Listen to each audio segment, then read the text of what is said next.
Kira-kira sepanjang 2022 pertumbuhannya seperti apa, dan yang pasti penjualannya juga seperti apa, dan kira-kira outlook 2023 seperti apa, nanti akan kita cari tahu bersama-sama. Our CO2 footprint that is continuously declining, and you see that by 2022 we actually leveled out in terms of CO2 neutrality.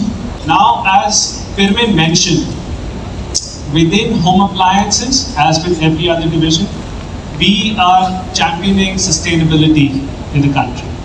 So nothing says championing sustainability than saving between 30 to 40 liters of water in every wash.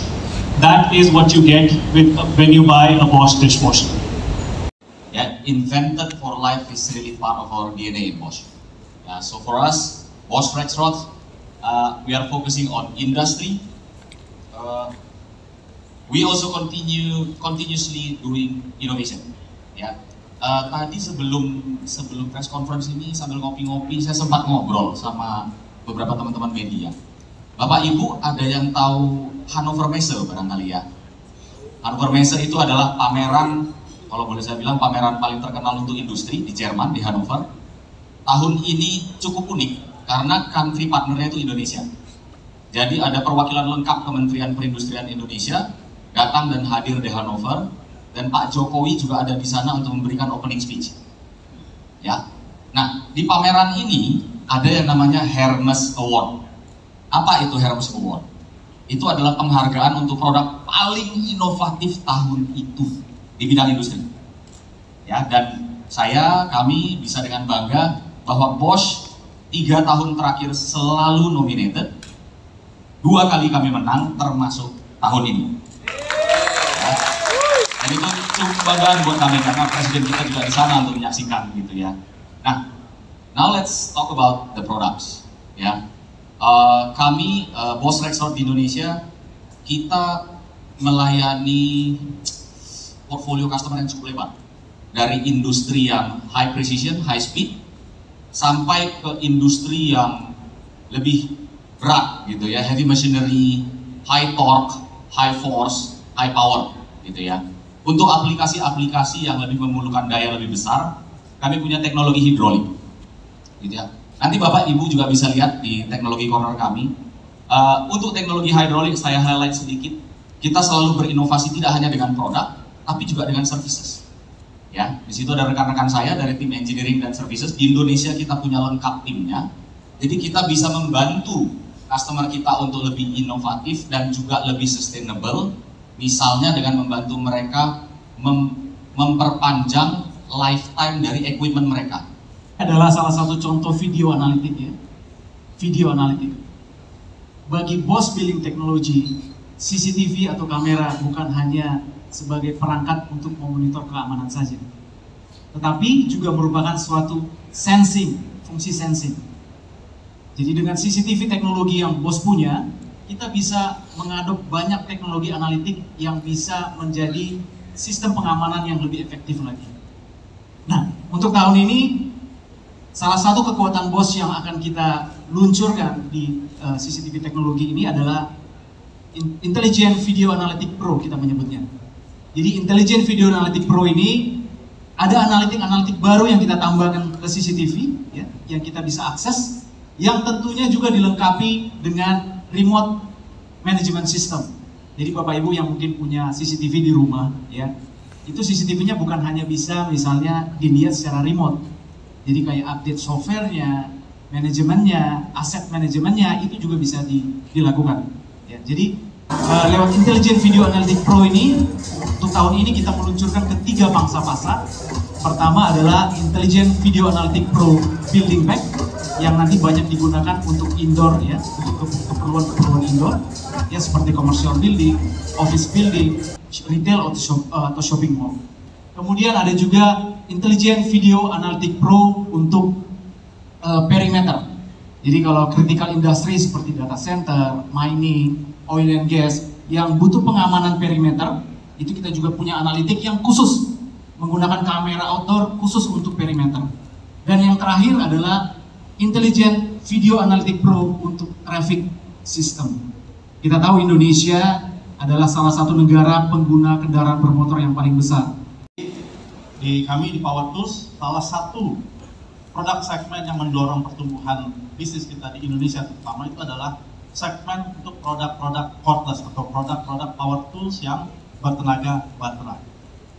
Jadi ini adalah salah satu highlight juga di tahun 2022 ketika kita meluncurkan produk cordless brushless pertama kita di market.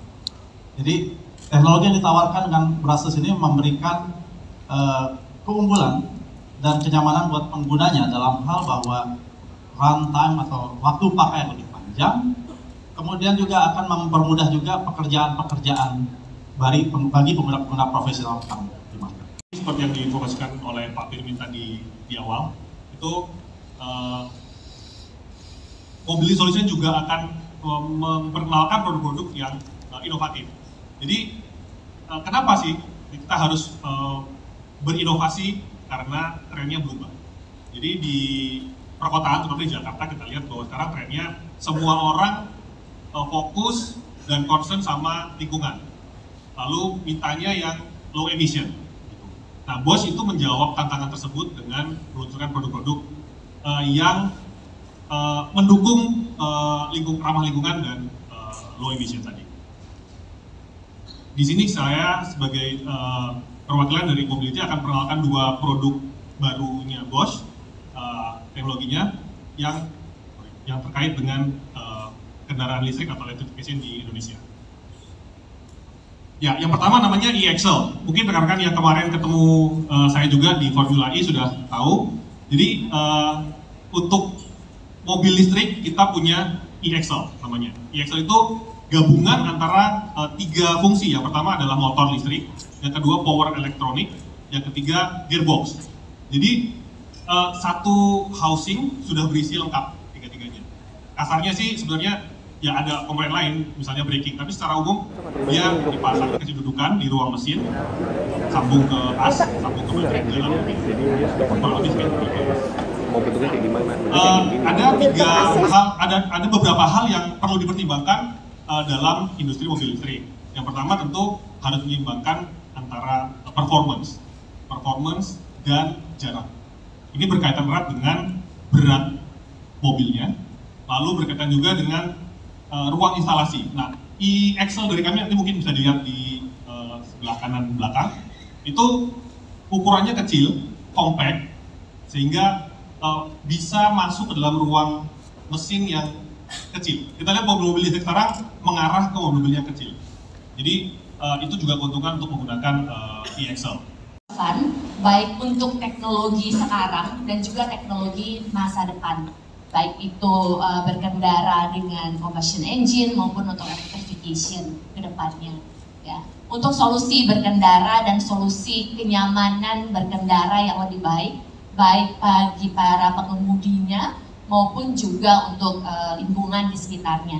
Di mana kami menghadirkan solusi perawatan kendaraan, produk-produk yang ramah lingkungan, produk-produk yang juga baik untuk kesehatan, baik pengemudi maupun lingkungan.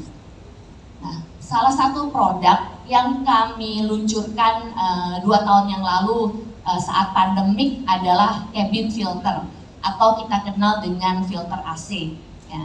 Dan produk ini masih sangat relevan tidak hanya di masa pandemik, tapi juga saat-saat ini ya.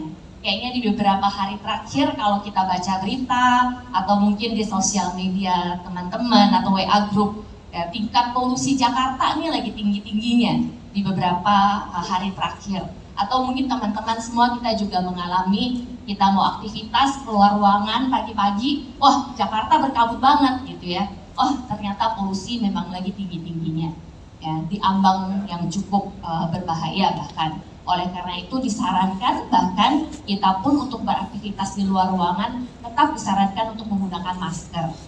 Dan mungkin kita merasa pada saat kita berkendara, oh kita cukup aman nih, kita di dalam mobil, tertutup, tidak terkena udara luar.